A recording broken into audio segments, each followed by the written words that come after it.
Hello everyone, and welcome back to your daily government and financial news update. In today's video, I'll be discussing the jobs report released on Friday and why it may spell bad things to come for the economy. Other than that, I'll also be discussing the 6 different stimulus checks going out in the month of September and which people will receive them. And finally, we'll go over some brief updates with the stock market. Now, as always, I am interested in hearing your thoughts on everything, and I wanted to quickly thank everyone for giving my videos likes and sharing them, as that certainly helps push these videos out to other people like you. Okay, so yesterday some key data was released about jobs in the economy, and in actually some good news, payrolls did increase by 315,000, although in some disappointing news, the unemployment also increased to 3.7%, so unemployment rate is going up. Now, wages for the month of August also increased, and looking at wages from 1 year ago, wages have actually increased by 5.2%. So workers are making more money on an hourly or salary basis by 5.2% when compared to August of last year.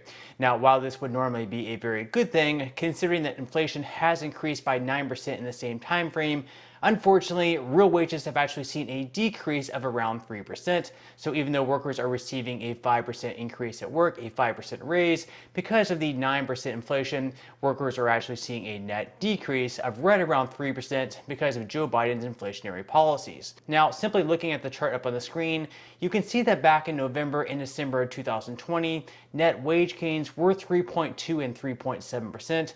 Then in January, just before President Biden took office, they were at 4%.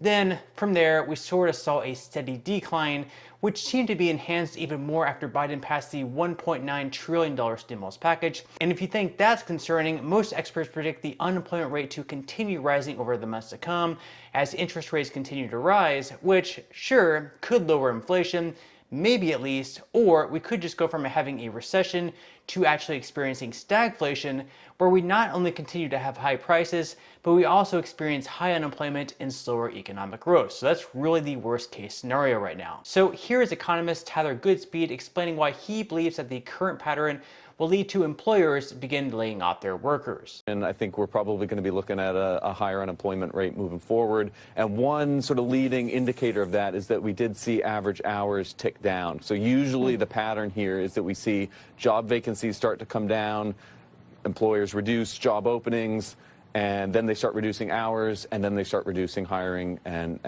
introduce layoffs. Of course, during Joe Biden's divisive taxpayer-funded speech on Thursday, he made no mention of any of the current issues in America. Not once did he mention what his plan was to reduce inflation or to improve the crisis at the border or reduce crime or any of that. No, he spent the entire time talking about the evils of the Republican Party, pretty much trying to distract us from the fact that inflation is at a 40-year high, and instead of attempting to bring the nation closer together, chose simply just to be more divisive. MAGA Republicans have made their choice. They embrace anger. They thrive on chaos. They live not in the light of truth, but in the shadow of lies.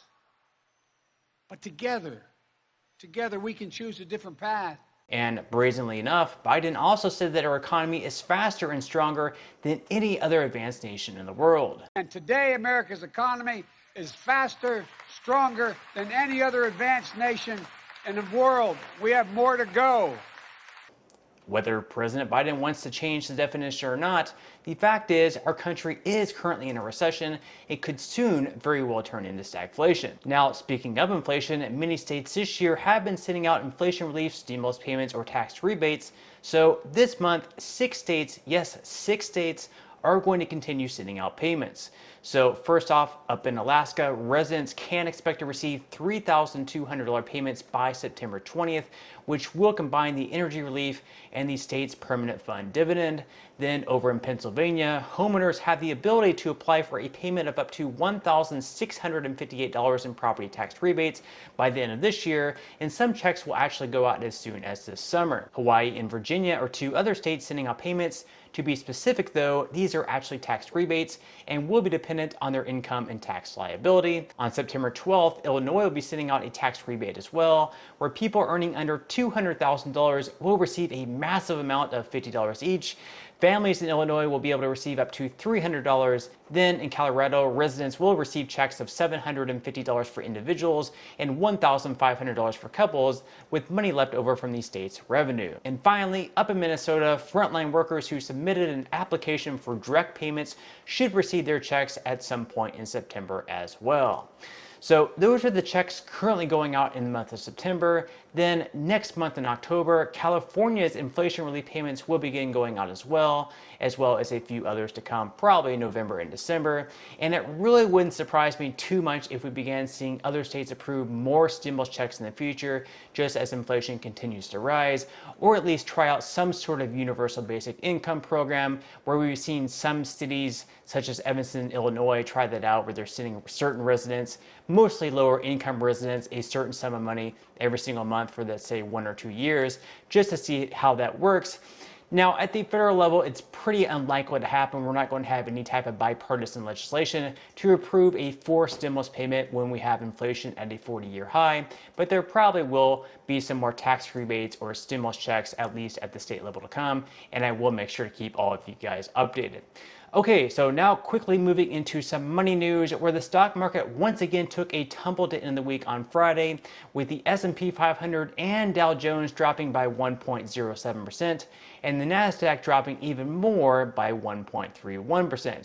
So after we saw the S&P 500 rally from 3,666 back on June 16th up to 4,305 on August 16th, we've since dipped all the way back down to 3,924, putting us halfway between June's low and the highs that we saw back in August. Regardless, most experts agree that this really only creates a pretty good buying opportunity where you can now get in at some pretty good prices.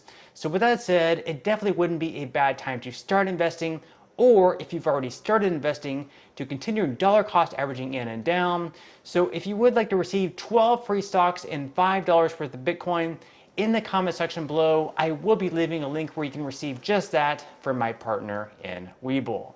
And even if you don't feel like investing at this time for whatever reason, once you receive the free stocks, what you can do is always sell them for what they're worth and then transfer that money right back to your bank account. So in total, you should be receiving a value of right around $50 or more. Some people have received over $3,000 in the past, and you can actually receive up to $20,000 if you're very lucky. Now, this money will be taxable by all those 87,000 new IRS agents the Democrats just signed into law. But still, you can really just think of that as just some free extra money with just a few minutes of work.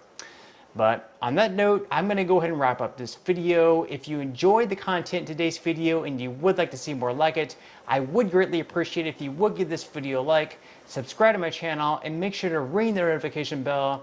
That way you won't be missing any of my future videos. And until next time, I hope you have a wonderful day ahead, and I'll see you in the next video.